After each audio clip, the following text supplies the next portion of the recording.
local child and adolescent psychiatry center is so busy. Children have to wait days in some cases to get in before getting life-saving treatment. The number of patients per year just at Meriter alone has increased by at least 200 in the last 10 years.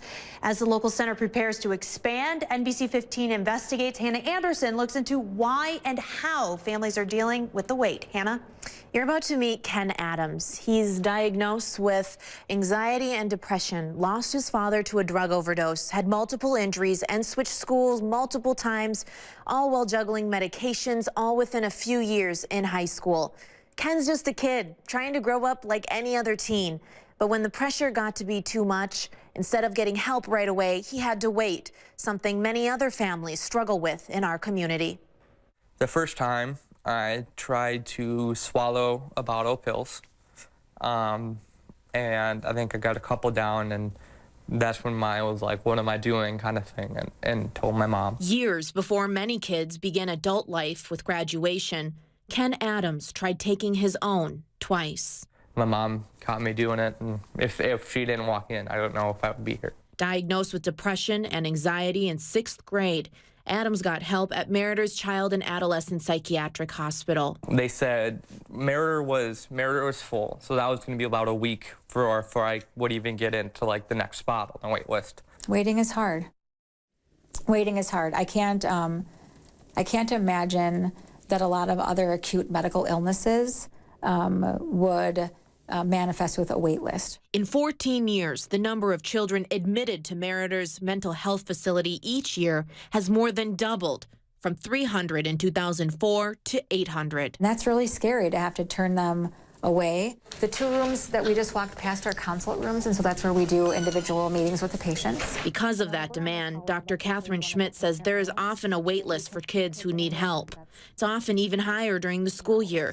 The highest wait at one point was 28 children and teens. We have to make sure that the room is as safe as it can be. Meriter is one of 8 inpatient centers in the state serving children under 18, and the only one in our viewing area. In just the last 3 years, they have served children from 60 different counties. The expansion is really meant to focus on the kids that are waiting. Meriter is expanding this facility on Madison's southwest side by 10 beds to 30 in all. Schmidt hopes that will be enough to eliminate the wait list. I don't want to have to say no to a single kid who needs a place to be if they're in crisis. The construction is expected to be complete by 2020. The expansion will also provide day treatment and partial hospitalization options for families to set kids up for transitioning out of the center. Not only do we want to help them wherever they are here and meet them where they're at, but then set up a team for them once they leave so that they don't have to come back, right? So that they can be successful at school and with their family and with their friends. Fortunately for Ken Adams,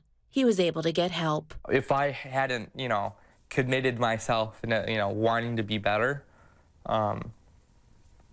then I honestly, with that wait, I don't know if I would be here. Adams says no child or teen should have to wait to get help with mental health. It's playing with some kids' lives.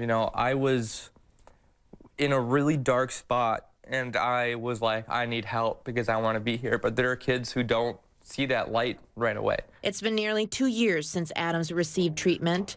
And now the 18-year-old can look forward, he says, with the skills he needs to handle anything life throws his way. I don't want to have those memories anymore. I don't want to have those feelings anymore. So there are times where I will take, a couple steps backwards, but I have my family behind me, and I know I have people counting on me, and I need to do it for myself as much as I need to do it for them. Ken is so brave to share his story.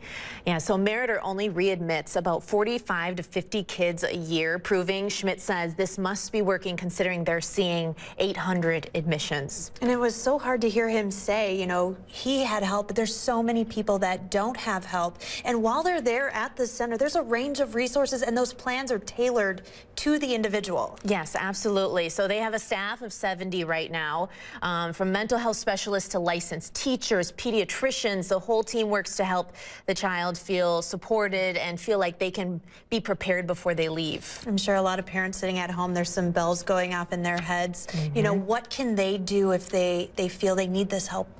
Yeah, so CAP does not take direct parent referrals. It has to be either a professional referral, the ER, or a doctor, just to name a few. As far as insurance goes and coverage, about 43 to 49% of the patients are on Badger Care or Medicare. But we have a list of resources right now on NBC15.com for anyone with questions. So. All right, Hannah, thanks for that very important story. The growth of the need and program is pushing the staff to its limits right now. They have to use every bit of space in the building. They've had to turn storage rooms into social work offices and bathrooms into other offices. The expansion will add 10 beds from 20 in all to 30. But the other part of the expansion, Schmidt says, is adding a different type of care. There are intensive outpatient services that are available in mental health, where kids can come for a few hours a day or a whole day and receive the therapy that they need. They may not need to sleep over here, right? They're safe enough to be home, but they need something more than just meeting with a therapist an hour a week. They need that structure, they need that intensive care. So we're gonna provide that as well. Construction is underway right now at the Raymond Road location. If you or a loved one is in need of care, we have resources posted right now on NBC15.com in this story about mental health. You can also call the 24-hour crisis line at the number you see right here on your screen. Again, this information is available right now on NBC15.com.